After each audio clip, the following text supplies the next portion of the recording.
Bài thơm để bay dan natin mulai lebih baik. 5 hal yang akan mengubah ekspektasimu tentang Nusa Tenggara Timur. Apa yang kamu bayangkan saat mendengar tentang Nusa Tenggara Timur? Terbelakang, miskin, kekeringan. Semoga video ini akan mengubah ekspektasimu. Sebagai orang Nusa Tenggara Timur atau NTT, ada banyak hal tentang tempat ini yang saya pikir harus saya bagikan, agar orang tak hanya mengenal NTT sebagai daerah yang kekeringan, miskin dan terbelakang. NTT, sebuah provinsi yang terdiri dari banyak pulau. Nusa Tenggara Timur ini unik, sebuah provinsi yang terdiri dari banyak pulau. Orang-orang sering menyebut Flobamora, yang merupakan singkatan dari Flores, Sumba, Timor, Alor. Ya, itu adalah pulau-pulau besar yang ada di NTT.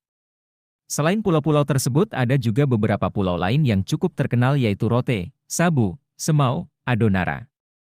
Ibu kota NTT adalah Kupang, yang berada di Pulau Timor, bertetangga dengan Timor Leste. Banyak pulau ini juga menghasilkan beragam kebudayaan dan ada ratusan suku yang mendiaminya.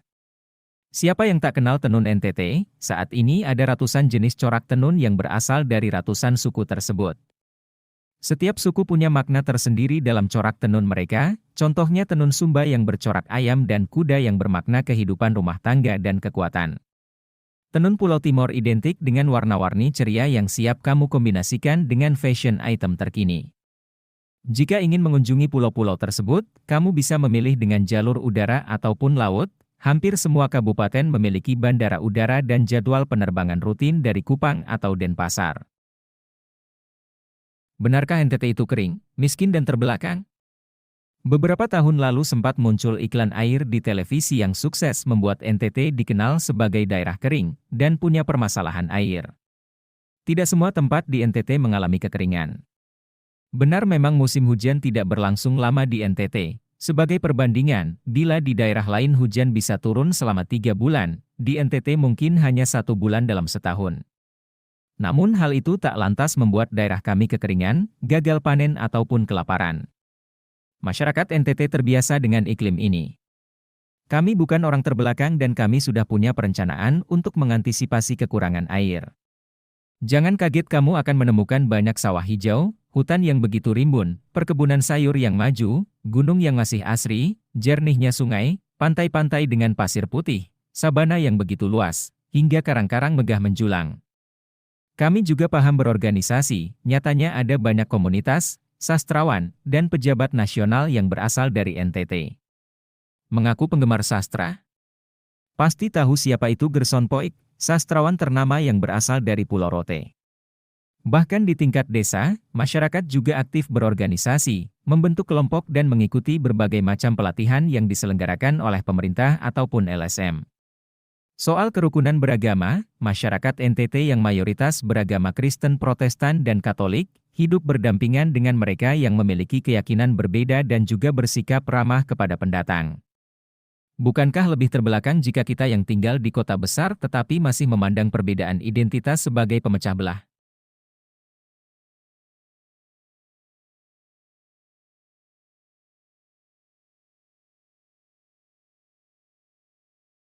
Masih bingung mau kemana di NTT?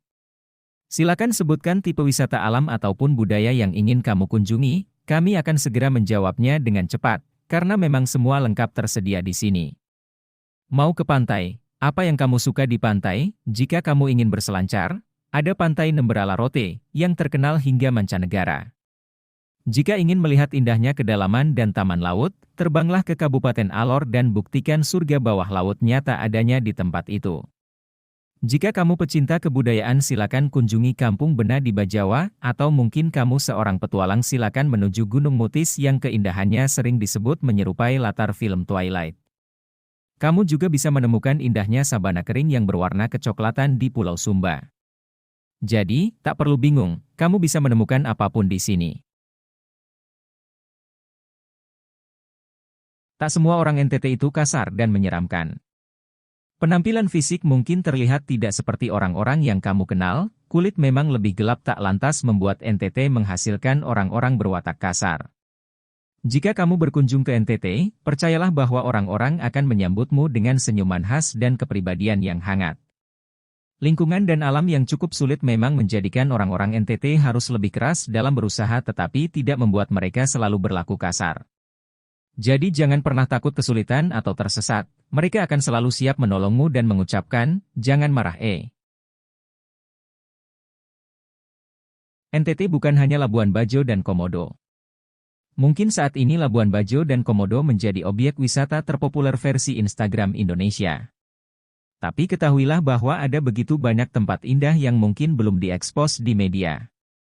Ada Danau Kelimutu di Ende, Wairebo di Manggarai, Liang Bua, Taman Laut 17 Pulau di Kabupaten Ngada, Gunung Inerie di Bajawa, Pantai Koka di Maumere, atau prosesi Semana Santa saat Paskah yang disebut-sebut menjadikan Larantuka bak Vatikannya Indonesia.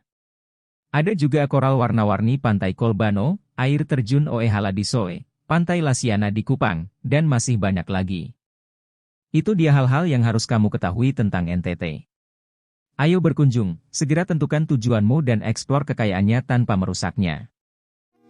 Bye.